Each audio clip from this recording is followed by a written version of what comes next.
अस्सलाम वालेकुम viewers, welcome to my channel. आज हम पढ़ेंगे 9th क्लास की डेफिनेशन, फर्स्ट चैप्टर की डेफिनेशंस के बारे में।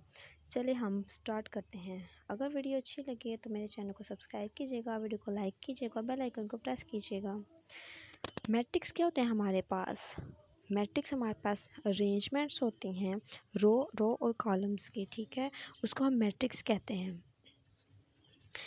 और जब जिन वैल्यूज़ को मिसाल के तौर पर अगर वैल्यूज़ हमारे पास दी हुई हैं जैसे 2, 3, 4 एंड 7, इनको जब ब्रैकेट में लिखा जाता है तो इनको हम क्या बोलेंगे? मैट्रिक्स बोलेंगे इनको।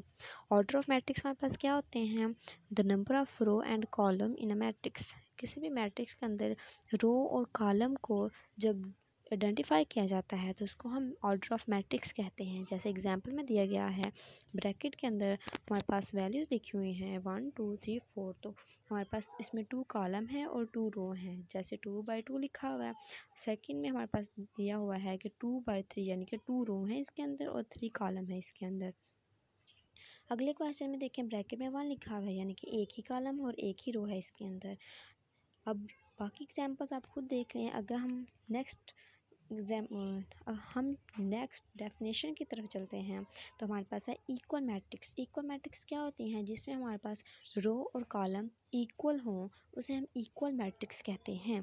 They have a same order यानी कि दोनों का सेम ही ऑर्डर हो। जैसे एग्जांपल 1 में बताया गया है कि हमारे पास मैट्रिक्स है जिसमें हमारे पास 2 रो और 2 कॉलम है, और बी में भी हमारे पास यही चीज़ बताई गई है कि 2 रो और 2 कॉलम है। और हमारे पास ये सारे क्वेश्चन देखें, अगर n को देखा जाए तो हमारे पास 4 + 3 2 और 0 3 है, और 4 + 3 को अगर प्लस किया जाए तो हमारे पास 7 वैल्यू आएगी जो कि m के इक्वल है। m और n दोनों इक्वल हैं, o और p भी इक्वल हैं, j के भी इक्वल हैं, x और y भी इक्वल वैल्यू हैं। चलिए हम आगे देखते हैं। रो मैट्रिक्स क्या होते हैं? जिनमें हमारे पास रो मौजूद हो यानी कि सिर्फ एक ही रो हो उसे हम रो मैट्रिक्स कहते हैं। यानी कि एग्जांपल में बताया गया है ए वाली वैल्यू में is a row matrix by order 1/2 यानी कि सिर्फ एक ही रो हो जिसके अंदर उसे हम रो मैट्रिक्स कहते हैं। अब कॉलम मैट्रिक्स क्या होते हैं? हमारे पास वो मैट्रिक्स जिसमें हमारे पास एक रो मैट्रिक्स हो और एक ही कॉलम मैट्रिक्स हो, ठीक है, एक ही रो मैट्रिक्स और एक ही कॉलम मैट्रिक्स हो। अब देखते हैं एग्जाम्पल के साथ इसे। एग्जाम्पल में हमारे पास दिया गया है कि हमारे पास 2/3। अब 2/3 क्यों लिखा गया है? क्योंकि सबसे पहले हम हमेशा कॉलम जब भी मैट्रिक्स बनाते हैं तो हम पहले रो को लिखते हैं और फिर कॉलम को लिखते हैं, इसलिए हमारे पास 2/1 है क्योंकि इसमें 2 रो हैं और एक कॉलम है। रेक्टेंगुलर मैट्रिक्स क्या होते हैं हमारे पास? जिसमें number of rows not equal to number of column, यानी कि इसमें ये बता रहे हैं जो हमारे पास रो हैं वो इक्वल नहीं होंगी मैट्रिक्स के, उसे हम रेक्टेंगुलर मैट्रिक्स कहते हैं। जैसे कि एग्जांपल में आपको बताया गया है 1/2 यानी कि एक रो है 2 कॉलम है इसके अंदर, ये भी रेक्टेंगुलर हो गई। अगर एक रो और 3 कॉलम हो तब भी ये रेक्टेंगल होती है, अगर 2 रो और एक कॉलम हो तब भी ये रेक्टेंगुलर ही होती है। इसी तरह स्क्वायर मैट्रिक्सों का देखा जाए तो स्क्वायर मैट्रिक्स हमारे पास क्या होती हैं? जिसमें हमारे पास रो और कॉलम दोनों इक्वल नंबर में आ जाएं उसे हम स्क्वायर मैट्रिक्स कहते हैं। स्क्वायर मैट्रिक्स हमारे पास वो मैट्रिक्स हैं जिसमें हमारे पास रो और कॉलम सेम हों। अब हम ज़ीरो मैट्रिक्स देखते हैं। वो वैल्यूज़ जिसमें हमारे पास तमाम मैट्रिक्स के अंदर ज़ीरो लिखा जाए उसे हम ज़ीरो मैट्रिक्स कहते हैं। ट्रांसपोर्ट मैट्रिक्स हमारे पास क्या होते हैं? वो मैट्रिक्स जिसमें चेंज इनटू रो को चेंज किया जाता है कॉलम के अंदर और कॉलम का चेंज किया जाता है रो के अंदर, ठीक हो गया। इसको हम बोलते हैं ट्रांसपोर्ट मैट्रिक्स। यानी कि अगर 1 2 लिखा गया है, ये हमारे पास 1 और 2 ये दोनों वैल्यूज़ हमारे पास रो में आ रही हैं, इनको हम कॉलम में लिख देंगे। यानी कि 1 आगे देखें आप लिखा हुआ है ए ट्रांसपोर्ट इक्वल है 1 3 आ गया हमारे पास। ये हमारे पास फर्स्ट वाले में कॉलम था और सेकंड वाले में हमारे पास रो में कन्वर्ट हो गया है। अगर आगे वाली डेफिनेशंस को देखा जाए तो हमारे पास है नेगेटिव मैट्रिक्स। नेगेटिव मैट्रिक्स हमारे पास वो मैट्रिक्स होते हैं जिसमें हम वैल्यूज़ के साथ नेगेटिव लिखते हैं या फिर उन वैल्यूज़ को नेगेटिव के साथ मल्टीप्लाई करते हैं। अगर ए में देखा जाए तो हमारे पास ए में 1 -2 3 4 लिखा हुआ है।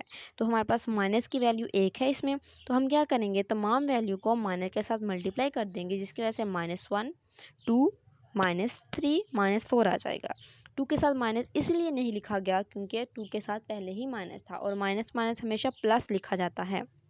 सिमेट्रिक मैट्रिक्स हमारे पास क्या होते हैं कि जो स्क्वायर मैट्रिक्स होते हैं उनके ट्रांसपोर्ट को क्या बोला जाता है, सिमेट्रिक मैट्रिक्स। स्क्वायर मैट्रिक्स के ऊपर अगर ट्रांसपोर्ट लिख दिया जाए तो हम उसे सिमेट्रिक मैट्रिक्स कहते हैं।